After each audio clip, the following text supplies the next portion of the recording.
ಬೆಳ್ಳಿ ತೆರೆಯ ಮೇಲೆ ಬ್ಲಾಕ್ ಬಸ್ಟರ್ ಸಿನಿಮಾಗಳನ್ನು ನೀಡಿ ತಮಿಳುನಾಡಿನ ರಾಜಕೀಯ ರಂಗದಲ್ಲೂ ಅಬ್ಬರಿಸಿ ಸಿಎಂ ಆದ ದಳಪತಿ ವಿಜಯ್ ಅವರ ರಿಯಲ್ ಲೈಫ್ನಲ್ಲಿ ಸೂಪರ್ ಹಿಟ್ ಸಿನಿಮಾ ಶೈಲಿಯ ಬಿಗ್ ಟ್ವಿಸ್ಟ್ ಸಿಕ್ಕಿದೆ.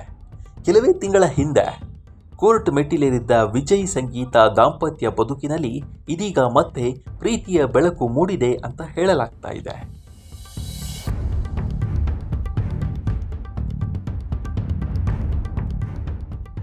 ಬೆಳ್ಳಿ ಪರದೆಯ ಮೇಲೆ ಎಷ್ಟೋ ಹಿಟ್ ಸಿನಿಮಾಗಳನ್ನು ನೀಡಿ ಈಗ ತಮಿಳುನಾಡಿನ ಸಿಎಂ ಗದ್ದುಗೆ ಏರಿರುವ ದಳಪತಿ ವಿಜಯ್ ಅವರ ರಿಯಲ್ ಲೈಫ್ನಲ್ಲಿ ನಿಜವಾದ ಸಿನಿಮಾ ಶೈಲಿಯ ಕ್ಲೈಮ್ಯಾಕ್ಸ್ ಎದುರಾಗಿದೆ.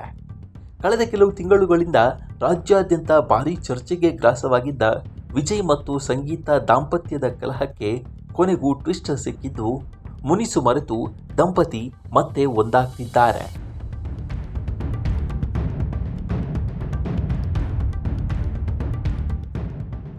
ಹೌದು, ವಿಚ್ಛೇದನ ಕೋರಿ ಕೋರ್ಟ್ ಮೆಟ್ಟಿಲೇರಿದ್ದ ಪತ್ನಿ ಸಂಗೀತ ಸ್ವರ್ಣಲಿಂಗಂ ಅವರು ಏಕಾಏಕಿ ತಮ್ಮ ಅರ್ಜಿಯನ್ನು ಹಿಂಪಡೆದುಕೊಂಡಿದ್ದಾರೆ.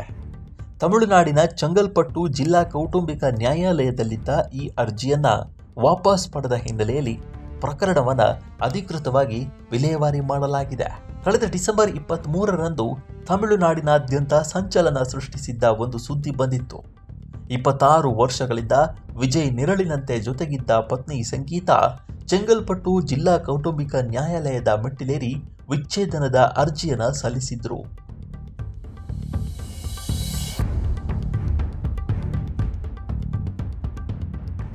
ಇಡೀ ರಾಜ್ಯದ ಕಣ್ಣು ಚೆಂಗಲ್ಪಟ್ಟು ಕೋರ್ಟ್ ಮೇಲಿತ್ತು. ಆದರೆ ಏಪ್ರಿಲ್ 20 ಹಾಗೂ ಜೂನ್ 15ರಂದು ನಡೆದ ಕೌಟುಂಬಿಕ ನ್ಯಾಯಾಲಯದ ವಿಚಾರಣೆಗೆ ವಿಜಯ್ ಆಗಲಿ ಸಂಗೀತ ಆಗಲಿ ಹಾಜರಾಗದೆ ಸಸ್ಪೆನ್ಸ್ ಕಾಯ್ದುಕೊಂಡಿದ್ರು. ತೆರೆಮರೆಯಲ್ಲೇ ವಕೀಲರ ಮೂಲಕ ಕಲಾಪ ಸಾಗಿತ್ತು. ಇದೀಗ ಎಲ್ಲ ಕೋಪ ತಾಪ ಮುನಿಸುಗಳನ್ನು ಬದಿಗೊತ್ತಿ ನಿನ್ನೆ ಅಂದರೆ ಆಗಸ್ಟ್ 7ರಂದು ಕೋರ್ಟ್ಗೆ ಸಲ್ಲಿಸಿದ್ದ ಆ ಡಿವೋರ್ಸ್ ಅರ್ಜಿಯನ್ನು ಸಂಪೂರ್ಣವಾಗಿ ವಿತ್ಡ್ರಾ ಮಾಡಿದ್ದಾರೆ.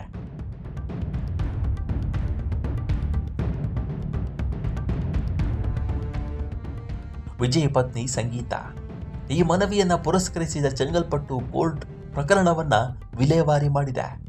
ಆದರೆ ಕಳೆದ ಕೆಲವು ತಿಂಗಳುಗಳಿಂದ ತೀವ್ರ ಸ್ವರೂಪ ಪಡೆದುಕೊಂಡಿದ್ದ ಈ ಕಾನೂನು ಸಮರದಲ್ಲಿ ವಿಜಯ್ ಪತ್ನಿ ಸಂಗೀತ ಅವರು ಏಕಾಏಕಿ ಈ ನಿರ್ಧಾರ ತೆಗೆದುಕೊಳ್ಳಲು ಕಾರಣ ಏನು ಅನ್ನೋದೇ ಈಗ ಎಲ್ಲರ ಕುತೂಹಲಕ್ಕೆ ಕಾರಣವಾಗಿದೆ.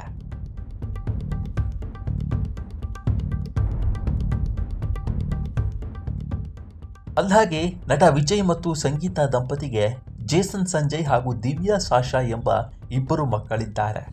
ಜೇಸನ್ ಸಂಜಯ್ ಪ್ರಸ್ತುತ ನಿರ್ದೇಶಕನಾಗಿ ಬೆಳ್ಳಿ ಪರದೆಗೆ ಎಂಟ್ರಿ ಕೊಡಲು ಸಜ್ಜಾಗಿದ್ದಾರೆ.